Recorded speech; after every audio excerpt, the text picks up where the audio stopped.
Hi friends, ఇప్పుడైతే మనం ఈ వీడియోలో హై నెక్ బ్లౌజ్ కట్ చేసుకుందాము. ఈ బ్లౌజ్ వచ్చేసి బిఫోర్ వీడియోలో చూశారు కదా, ఇదే బ్లౌజ్ అనేది వేరే కటింగ్ అనేది చూపించాను. వాళ్ళు 3 శారీస్ అనేది ఇచ్చారండి. ఒక్కొక్క దానికి ఒక్కొక్క మోడల్ అనేది పెట్టమన్నారు. ఇప్పుడైతే దీనికి హై నెక్ మోడల్ అనేది కట్ చేసుకుందాము. చూడండి, కింద క్రాస్ పీస్ అనేది తీసేసేయండి. నార్మల్ బ్లౌజ్కి ఎలా అయితే మనం నడుము పట్టి ఖర్చు అనేది వదిలేస్తామో అదే విధంగా వదిలేసుకొని ఉక్స్ పెట్టేసి నడుము లూజ్ అనేది ఒకసారి కొలుచుకోండి. ఈ విధంగా నడుము లూజ్కి ఒక మార్కింగ్, బ్యాక్ డాట్స్ కోసం ఒక 1 ఇంచ్ అనేది తీసేసుకోవాలి. అలాగే ఖర్చు కోసం కూడా మార్కింగ్ అనేది ఇచ్చేసేయండి. ఒక 2 ఇంచెస్ అనేది డాట్ కాకుండా ఖర్చు కోసం కూడా ఇచ్చేసేయండి మార్కింగ్ అనేది. ఇప్పుడు బ్లౌజ్ పొడవు అనేది ఈ విధంగా ఒకసారి కొలుచుకోండి. అసలు ఖర్చు కోసం పైకి ఒక 1/2 ఇంచు మార్కింగ్ అనేది ఇచ్చేసేయాలి. ఈ ఎల్ స్కేల్ ఆధారంతో స్ట్రైట్గా లైన్స్ అనేది ఇచ్చేసేయండి. 2 లైన్స్ అనేది ఇచ్చేసేయండి. ఓకేనా? ఇప్పుడైతే మనం చూడండి, మనకి అసలు షోల్డర్ ఎలా తీసుకోవాలి. ఈ హై నెక్కి ఇది 30 సైజ్ బ్లౌజ్ అండి. ఇది వచ్చేసి 30 సైజ్ బ్లౌజ్కి షోల్డర్ ఎంత తీసుకోవాలి, నెక్ ఎంత తీసుకోవాలి అనేది నేను చూపిస్తాను. చూడండి, ఇక్కడ ఉంది చూడండి, నడుము లూజ్ అనేది డాట్ కాకుండా నడుము లూజ్ ఎంత వచ్చింది, మనకు వచ్చేసి 7.5 అయితే వచ్చింది. ఓకేనా? అదే 7.5 ఇంచులు అనేది 30 సైజ్ బ్లౌజ్కేనండి 7.5 ఇంచులు అనేది వచ్చింది. ఓకేనా? అదే 7.5 ఇక్కడికి మార్కింగ్ ఇచ్చేసేయండి. చంక డౌన్ కోసం అయితే అదే 7.5 అనేది మళ్ళీ చంక డౌన్ కోసం ఇచ్చేసేయండి. ఒకవేళ మీకు ఆది బ్లౌజ్ వచ్చేసి 7.5, 8, 8.5 వచ్చిన నెక్ అనేది 8 ఇంచులకి తీసేసుకోవచ్చు. ఓకేనా? ఈ విధంగా ఒక లైన్ అనేది డ్రా చేసుకోండి. తర్వాత షోల్డర్ ఎంత తీసుకోవాలి, నెక్ ఎంత తీసుకోవాలి. షోల్డర్కి వచ్చేసి మిగతాదంతా నెక్ అంతా వదిలేసేయండి. నెక్కు వచ్చేసి మనం 3 ఇంచులు అనేది తీసుకోవాలి. మిగతా షోల్డర్కి మాత్రం వదిలేసేయాలి. నెక్కుకు మాత్రం 3 ఇంచెస్ అనేది సరిపోద్ది అనమాట. ఓకేనా? బ్యాక్ నెక్ కోసం అయితే చూడండి, నేనైతే ఒక 1 ఇంచ్కి మార్కింగ్ ఇచ్చేసాను. ఓకేనా? మనకి హై నెక్ కాబట్టి ఈ 1 ఇంచ్ అనేది సరిపోద్ది అనమాట. ఓకేనా? ఈ విధంగా బాక్స్ టైప్లో అయితే గీసేసుకొని మీ దగ్గర కరువు స్కేల్ ఉంది కదా, రౌండ్ అనేది నీట్గా తీసేసుకోండి. చూడండి, ఈ స్కేల్ వల్ల ఎంత ఉపయోగం. ఎలాంటి నెక్కులైనా రౌండ్ మనకి కావాలి అనుకున్నప్పుడు ఈ స్కేల్ పెట్టేసామనుకోండి, రౌండ్ అనేది పర్ఫెక్ట్గా వస్తుంది. ఓకేనా? ఈ విధంగా మనం తీసేసుకోవాలి. ఇప్పుడు చూడండి, ఇక్కడ చంక డౌన్ అనేది మనం చెస్ట్ లూజ్ అనేది కరెక్ట్గా తీసుకోవాలి. ఇక్కడ ఎంత వచ్చింది మనకి చెస్ట్ లూజ్ వచ్చేసి చూడండి, ఇక్కడ వరకు అయితే నార్మల్ బ్లౌజ్కి అయితే మనం డాట్కి స్ట్రైట్గా మనం మార్కింగ్ ఇస్తాం కదా. చూడండి, ఈ డాట్కి స్ట్రైట్గా మనం మార్కింగ్ అనేది ఇచ్చేస్తాము. అలా కాదు, ఇక్కడ ఎంత వచ్చింది, 8.5 వచ్చింది కదా. ఇదండి, ఈ డాట్ దగ్గర నుంచి ఇక్కడికి 8.5 వచ్చింది కదా. 8.5కి ఇంకొక 1.5 అనేది మనం తీసుకోవాలన్నమాట. 1.5 అనేది ఎక్స్ట్రా తీసుకోవాలి. హై నెక్ బ్లౌజ్ కాబట్టి చంక దగ్గర పట్టేసినట్టు లేకుండా. అలాగే ఖర్చు కోసం 2 ఇంచెస్ ఈ విధంగా మార్కింగ్ ఇచ్చేసి ఇలా లైన్ అనేది డ్రా చేసుకోవాలి. ఓకేనా? చూడండి, ఈ విధంగా మార్కింగ్ ఇచ్చిన తర్వాత చంక రౌండ్ కోసం 1.5కి మార్కింగ్ అనేది ఇచ్చేసేయాలి. ఈ విధంగా 1.5కి మార్కింగ్ ఇచ్చేసి ఈ కరువు స్కేల్ తోటైతే రౌండ్గా మార్కింగ్ అనేది ఇచ్చేసేయాలి. చూడండి, ఈ విధంగా మార్కింగ్ అనేది ఇచ్చేసేయాలి. తర్వాత వచ్చేసి ఇక్కడి నుంచి బ్యాక్ డాట్స్ కోసం అయితే టేపును సగానికి మడిచేసుకొని, మనకి హై నెక్ బ్లౌజ్ కాబట్టి డాట్ పొడవు వచ్చేసి 5 ఇంచులకి మార్కింగ్ ఇవ్వాలి.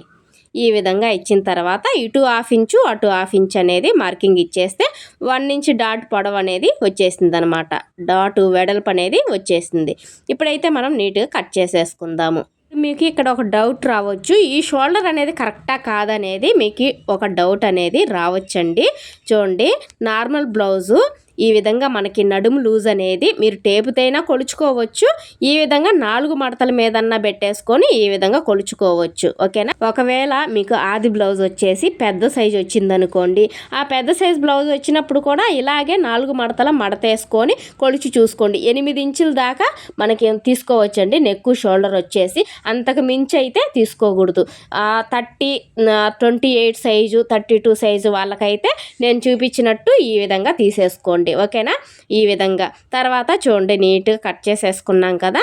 ఇలా ఇక్కడ కూడా నెక్ని కూడా బ్యాక్ పార్ట్ నెక్ను కూడా కట్ చేసేసుకుందాం. ఇక్కడ టక్స్ అనేది ఇచ్చేసేయండి. బ్యాక్ సైడ్ కూడా మార్కింగ్ మనకి కావాలి కాబట్టి స్టిచ్చింగ్ చేసుకునేటప్పుడు ఈజీగా ఉంటుంది. అలాగే మార్కింగ్ అనేది ఇచ్చేసేయండి. ఇలా స్టిచ్చింగ్ చేసేటప్పుడు మనం ఈజీగా కుట్టేసుకోవచ్చు. చూడండి మనకి బ్యాక్ పార్ట్ అయితే అయిపోయిందనమాట.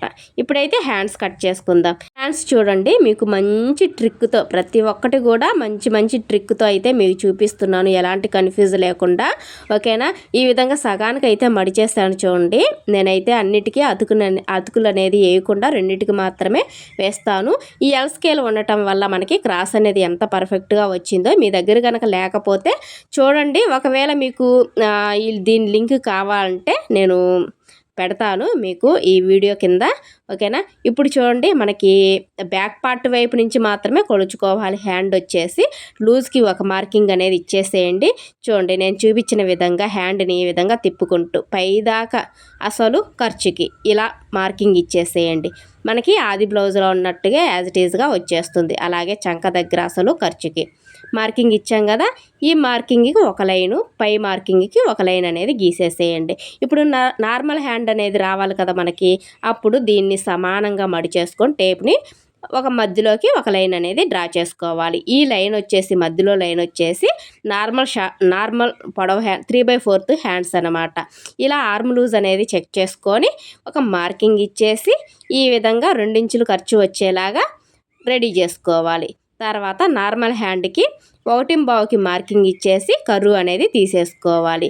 చూడండి మనకి పఫ్ కోసం అయితే ఈ విధంగా 2 ఇంచులకి మార్కింగ్ ఇచ్చేసి ఇలా 1/4 ఇంచ్ అనేది లోపలికి వచ్చేలాగా మార్కింగ్ అనేది ఇచ్చేసేయాలి. మనకి చంక దగ్గర ముడత అనేది రాదనమాట.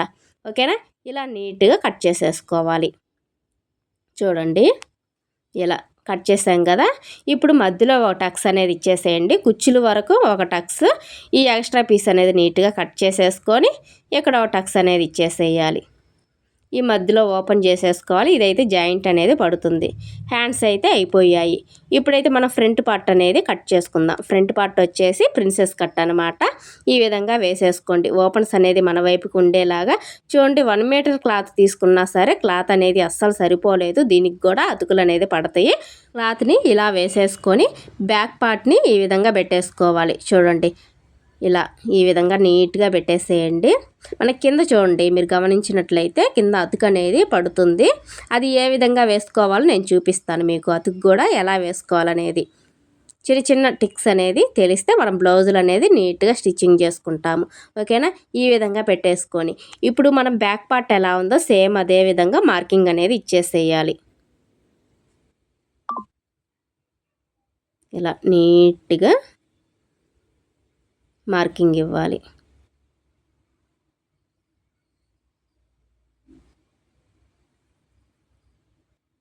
ఇప్పుడు తీసేసేయండి. బ్యాక్ పార్ట్ తీసేసి నెక్ మార్కింగ్ ఇచ్చాం కదా, స్ట్రైట్గా ఒక లైన్ అనేది డ్రా చేసుకోవాలి. తర్వాత షోల్డర్కి మనం 1/2 ఇంచ్ అనేది ఖర్చు ఇచ్చాం కదా, అదే 1/2 ఇంచ్ అనేది మార్కింగ్ ఇవ్వండి. చూడండి నెక్ పొడవు ఎంత ఉంది ఆది బ్లౌజ్లో ఉన్నట్టు మనం కొలుచుకుందాము. చూడండి షోల్డర్ కుట్టుంది కదా, ఆ 2వ లైన్ మీద పెట్టేసేయండి. మీకు ఆది బ్లౌజ్లో షోల్డర్ ఉంది కదా, ఆ షోల్డర్ కుట్ అనేది కరెక్ట్గా 2వ లైన్ మీద రావాలి. ఇలా పెట్టేసి దీన్ని ఉక్సులు పట్టీని ఈ లాస్ట్కి టచ్ అయ్యేలాగా పెట్టేసుకోవాలి. చూడండి ఇలా ఇది అసలు. ఇప్పుడు ఇవి హెచ్చు తగ్గులు ఉన్నాయి కదా, స్ట్రైట్గా ఒక లైన్ అనేది డ్రా చేసుకుందాము. కొంచెం పైకి ఒక 1/4 ఇంచు మందంలో పైకి అయితే మార్కింగ్ ఇచ్చేసాను. ఇలా గీసిన తర్వాత మనం నెక్ అనేది డ్రా చేసుకుందాము. ఒక 1/2 ఇంచ్ అనేది మార్కింగ్ ఇవ్వండి లోపలికి. మీ ఇష్టం అండి, ఆ డీప్ని బట్టండి. నేనైతే 1/2 ఇంచ్ అనేది లోపలికి మార్కింగ్ ఇచ్చేసి ఇలా స్ట్రైట్గా లైన్ అనేది ఇచ్చేసాను. ఇక్కడ చూడండి నెక్కి వచ్చేసి మనం 2.5 ఇంచులు అనేది మార్కింగ్ ఇచ్చేద్దాం. 2.5కి మార్కింగ్ ఇచ్చేసి ఇక్కడి నుంచి ఇలా మార్కింగ్ అనేది ఇచ్చేసుకుందాం. అప్పుడు మనకి షేప్ అనేది పర్ఫెక్ట్గా వస్తుంది. మీరు పిక్లో చూసారు కదా, ఫ్రంట్ వచ్చేసి ఆ విధంగా రావాలన్నమాట. ఓకేనా? మీకు ఇంకా డీప్ కావాలనుకుంటే ఇంకా డీప్ అనేది పెట్టుకోవచ్చు. కొంచెం కిందకి దింపుకుందాము అని అనుకుంటే కిందకి కూడా మీరు దింపుకోవచ్చు. నేనైతే కొంచెం ఒక 1/4 ఇంచ్ అనేది కిందకి దింపేశాను. ఓకేనా? ఇలా లోత్ అనేది మధ్యలోకి ఒక మార్కింగ్ ఇచ్చేసి ఒక 1/2 ఇంచు మందంలో ఇలా నీట్గా లోత్ అనేది తీసేసుకోవాలి. కొన్ని చిన్న చిన్న బండ గుర్తులు అనేది తెలుసుకుంటే ఎలాంటి బ్లౌజులైనా సరే ఈజీగా కట్ చేసుకోవచ్చు ఫ్రెండ్స్. ప్రతి దానికి మనం టేపుతో కొలుచుకొని ఆది బ్లౌజ్లో కొలుచుకొని అదంతా చాలా టైం అనేది వేస్ట్ అవుతుంది. చిన్న చిన్న బండ గుర్తులతో నేర్చుకున్నాం అనుకోండి బ్లౌజ్ ఫినిషింగ్ అనేది చాలా పర్ఫెక్ట్గా వస్తుంది. ఓకేనా, ఈ విధంగా నీట్గా మొత్తాన్ని అయితే కట్ చేసేసుకోవాలి. అసలు మాకైతే ఫస్ట్లో నేర్పించేటప్పుడైతే అసలు చేత్తోనే బండ గుర్తులతోనే నేర్పించారండి. మెయిన్ డాట్స్ కానీ, చంక డౌన్ తీసుకోవటం కానీ, నెక్కులు తీసుకోవడం కానీ, షోల్డర్స్ తీసుకోవడం కానీ ప్రతి ఒక్కటి కూడా చూడండి. మనకు ప్రిన్సెస్ కట్ కదా, ఇక్కడి నుంచి 3:30కి మార్కింగ్ అనేది ఇచ్చేసేయండి. 3:30కి మార్కింగ్ ఇచ్చి 1.5 ఇటు 1.5 అటు 1.5 మొత్తం 2.5 వెడల్పుతో డాట్ అనేది తీసుకోవాలన్నమాట. పైన నుంచి చూడండి ఈ విధంగా టేపుని పెట్టేసుకొని నేనైతే 10 ఇంచులకి మార్కింగ్ అనేది ఇస్తున్నాను. 10 ఇంచులకి మార్కింగ్ ఇచ్చేసి ఇటు కూడా 3:30కి మార్కింగ్ అనేది ఇచ్చేసేయండి.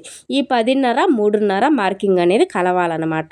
ఓకేనా, ఈ విధంగా ఇచ్చేసి ఇలా డౌన్ చేసుకోవాలి. షేప్ అనేది మనకి అద్దినట్టు కుదురుతుంది, రౌండ్ షేప్ అనేది వస్తుంది.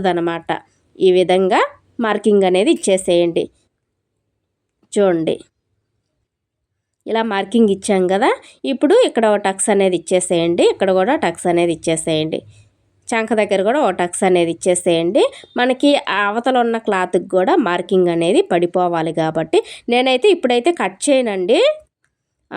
ప్రిన్సెస్ కట్ అనేది ఇప్పుడు కట్ చేయను, అంటే అన్నీ ముక్కలుగా అయిపోతాయి కాబట్టి నేనైతే జాయింట్ చేసిన తర్వాత కట్ చేస్తాను. అది కూడా మీకు స్టిచ్చింగ్ వీడియో కావాలంటే కామెంట్ చేయండి, మీకు ఖచ్చితంగా స్టిచ్చింగ్ వీడియో అనేది పోస్ట్ చేస్తాను. ఓకేనా, ప్రిన్సెస్ కట్ అనేది అయిపోయింది కదా, దీనికి కూడా జాయింట్లు పడతాయి చూడండి. నెక్ అనేది ఫైనల్గా మనకి పిక్లో ఉన్నట్టు ఈ విధంగా వచ్చింది ఫ్రెండ్స్. చాలా అంటే చాలా పర్ఫెక్ట్గా వచ్చింది. ఇప్పుడు మనకి ఫైనల్గా అయితే కటింగ్ అయిపోయింది చూడండి. Back part, front part, hands. తర్వాత హ్యాండ్స్కి మనకి జాయింట్లు అనేది ఉంది కదా, ఆ జాయింట్ కోసం అయితే క్లాత్ అనేది మనకి లాస్ట్లో మిగులుతుంది. ఈ విధంగా పెట్టేసి నీట్గా కట్ చేసేసుకుందాం. ఇదైతే జాయింట్ చేసేయాలి. నెక్స్ట్ వచ్చేసి ఉక్స్ పట్టి, కాజాల పట్టి కోసం అయితే నేనైతే క్లాత్ అనేది కట్ చేసుకుంటున్నాను. ఓకే, మీకు కటింగ్ అనేది చాలా సింపుల్గా అనిపించింది కదా. ఇంకా లైక్ చేయకపోతే లైక్ చేయండి ఫ్రెండ్స్. అలాగే మన ఛానల్ని ఫస్ట్ టైం చూస్తున్నట్టయితే సబ్స్క్రైబ్ చేయండి, షేర్ చేయండి. అలాగే మంచి వీడియోస్ కోసం మన ఛానల్ని ఫాలో అవ్వండి. నెక్స్ట్ వీడియోలో మళ్ళీ కలుద్దాం ఫ్రెండ్స్, మరొక మంచి టిప్